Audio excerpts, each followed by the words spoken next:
Máme tu veľkonočný pondelok a to znamená, že ideme na výlet. Na ranč Bojnej. Jak sa volá ten ranč? Ideme navštíviť jeden ranč, kde budú nejaké akcie pre deti, keďže je veľkonočný pondelok, bude tam nejaké hľadanie vajíčok a podobne. Tak sa ideme pozrieť.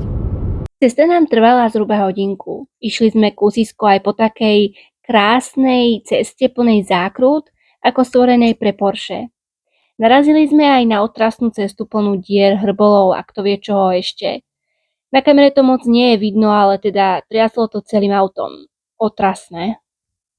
A tu sa už blížime podľa cedulky na naše miesto. Tu sme už dorazili do areálu ranča pod Babicou. Majú tu pekné miestečka a dá sa tu požičať si napríklad aj rybárske vybavenie a chytať ryby. Je to pekná aktivita ako pre deti, tak aj pre dospelých. Čo som nečakala bolo, že tu majú fakt veľa zvierat a obrovský pozemok. Zvieratá sú tu od klasických hospodárskych po exotické zvieratá, čo si ukážeme neskôr. Jak graf.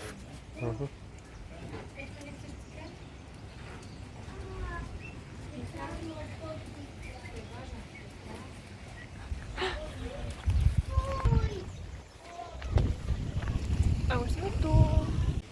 Táto korytnačka mi teda v poriadku neprišla, máme doma jednu a tá má rozhodne teda zdravší pancier a nie taký hrbolatý a úplne taký placatý.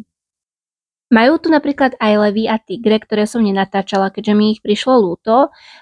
Tie tigre možno mali nejaký väčší priestor, ale aj ten mi to prišlo dosť malé a tie levy, tam sa mi zdá, že to mali ešte menšie.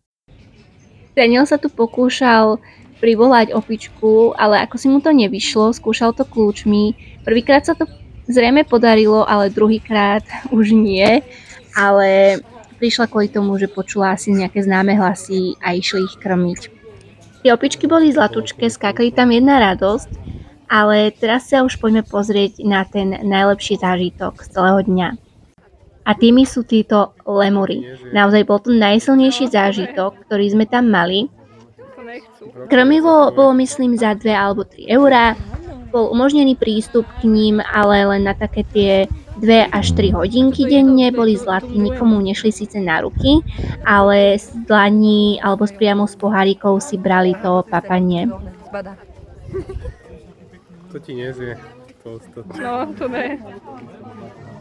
To nechcú. Brokolica, fuj. Čo to je?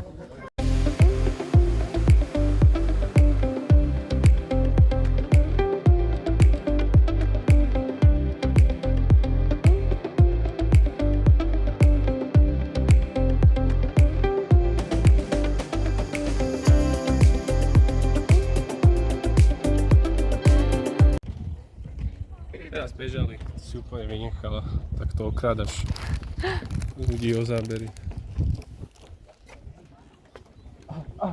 Lev! Kde je lev? Nevidíš? Aha.